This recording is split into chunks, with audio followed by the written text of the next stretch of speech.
Hello, friends. I need Rain to tell a horror story. Be sure to subscribe to my channel. I don't like Godzilla movies. I know, weird way to start a story, right? It seems so out of the left field for the kind of stuff you find on websites like the ones I'm posting this on. Most people would start their stories with some kind of description of how they got in the mess they're in, or some ominous warning, but all I've got is the fact that I don't like movies about a radioactive dinosaur smashing cities. It's dumb, I know. See, the appeal of monster movies, if I had to describe it, is how impossible people think they are. According to accepted scientific law, animals that big simply can't exist on land because they'd collapse under their own weight. I think Neil deGrasse Tyson said that once. Something along those lines. I don't know, I'm not big on science, never managed more than a passing grade in the subject in any school. But what I do know is that these people are full of shit, and I'm about to explain why. I remember the whole incident pretty fucking vividly for something that happened, I don't know, 2 or 3 years ago. The actual date is fuzzy, though even if I had the date, I wouldn't give it out. I'm not going to tell you where this happened either, but I'll describe the location as vaguely as I can manage without making it pointless. I live in a small rural town. It gets really hot in the summer, really cold in the winter, and ever since 1924, we've had 10-minute earthquakes every 10 years. It's just kind of an accepted fact of the place at this point. Residents like to joke and call it Shakesville, so we'll call it that for now. Anyone who lives here will know what I'm talking about, and for your sake, and everyone's, do not say anything about where Shakesville actually is. Anyways, I've lived in Shakesville my entire life.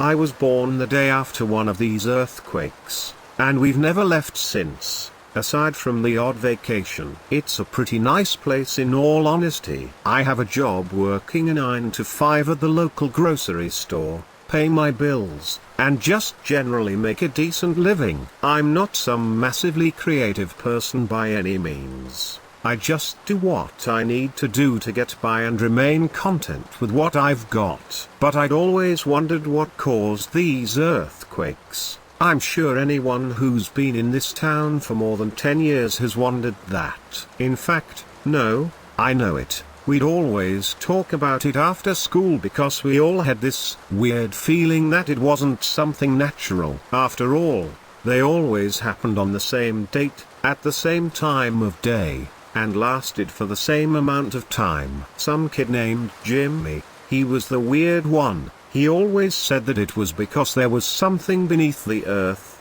a species of mole people that burrowed through the earth every 10 years or something like that. We all laughed it off, said it sounded ridiculous. Looking back, I almost wish it was that simple. It's happened 3 times in my life. The quakes, I mean, once when I was 9 years old, once when I was 19, and once when I was 29. The time when I was 19, I'd made a decision. I'd use the money I got from working at a local burger joint and get some equipment to figure out where the epicenter of the earthquakes was. I got a ruler, a high-quality compass, a printer and some paper, a beefy calculator, and I got to work. I watched the clock intently. A guide written by undergraduates studying geology lists the following instructions, and these are the ones I followed for those curious. 1. Measure the time that elapses between the arrival of the primary wave, P, and the arrival of the secondary wave, S, to the seismic stations. 2. Using the SP time, determine the epicentral distance of each station to the earthquake using a travel time curve. 3. Use a map and graphical compass to draw arcs of radii equal to the epicentral distances around each station. Where these arcs overlap, you may approximate your epicenter. I didn't manage to get a precise measurement. Maybe it was because I only had 10 minutes to do it. Maybe it was because it was my first time. Or maybe the instructions were bad. I don't know. I'm no geologist, but I did get a general direction. And the next day I called in sick, got some supplies, and walked in that direction, out of town and into the woods surrounding it. I had the foresight to time my walk, 5 hours there and back in total. When you work at any kind of restaurant, you get used to standing on your feet all day. And looking back, I'm incredibly grateful for this, because I don't know if I could have made it all the way out there if I wasn't used to being on my feet like 24/7. But after 2.5 hours about, I broke through the trees and found the weirdest thing I'd ever seen up to that point. It was some kind of rock formation in the middle of some kind of clearing, and it was huge.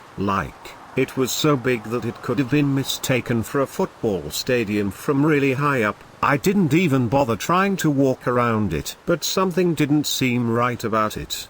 For one thing, it was made of a bunch of jagged rocks that looked almost like canines. You know, the little fangs everyone has on the upper and lower lines of teeth. Run your tongue across your teeth, and if you feel little fangs, that's them. Some looked chipped. Others didn't, but they were arranged into a circle, or maybe an oval. The way they were angled gave me the impression it could be either or, but the weirdest part is when I went over to it and managed to get a peek between them, all I saw was a hole. By this point, I decided that it was something to do with these rocks. Specifically what though? That's what was confusing me. I made a personal note to come back here a few hours before the quakes happened again in 10 years, and then I went home. Things just kinda went along as normal. In the 10 years between then and the next quakes, I quit my job,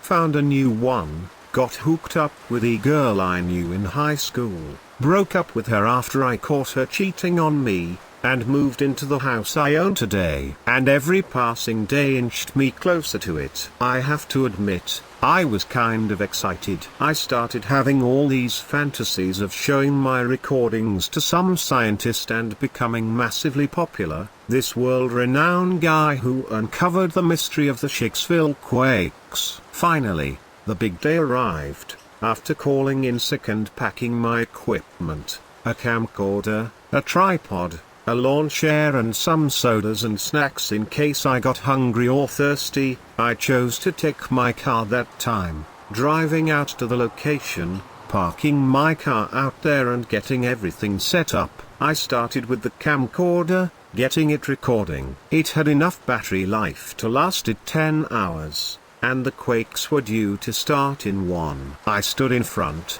gave my name and the exact time, stated my intent, adjusted it to make sure all was correctly set up and it'd get the full picture, and then set up my chair and waited. 50 minutes passed, and then I thought I heard something like distant movement, something hard scraping against dirt. It got steadily closer and closer until I physically felt it moving beneath my feet, but it wasn't the exact time for the quakes to start, which left me more baffled than anything else. Of course, I quickly realized what was happening. Something was moving underground and causing a smaller, more localized quake. My mind briefly wandered back to that kid, Jimmy, and his idea of mole people. Then, the sharp tooth-like rocks shuddered, and what came up from the hole they surrounded physically froze me to my chair in sheer,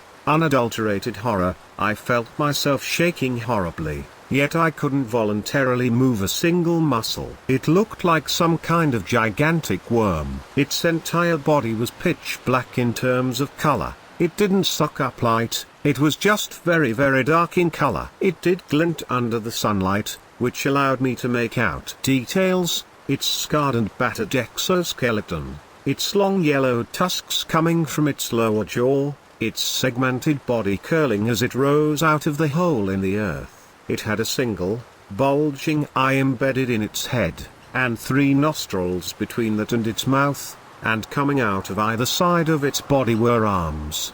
They were fairly thick in width compared to the worm, giving the impression it was quite physically strong. Each arm was adorned with 3-fingered hands, with worn claws extending from each finger. It didn't have thumbs. Looking back, they were probably meant for scraping through dirt more than grabbing things. Long, sharp fins rose out of its back, going down the entire length of what I saw. This thing was massive. I have no doubts that it would have zero trouble wrapping around the Empire State Building if it wanted, and it could probably dwarf the whole thing if it raised itself up as high as it could. It cast a massive shadow upon the ground behind it, and its gaze was focused squarely upon the sky. It braced itself against the rock formations, which makes me think it had trouble standing upright. Its entire lower jaw split vertically down the middle, and it drew its head back, taking in the breath for a solid 5 minutes. So much air was pulled in that I felt myself becoming short of breath, so I breathed in myself and waited it out. The first thing I did that wasn't just sitting and staring in utter horror, it stopped,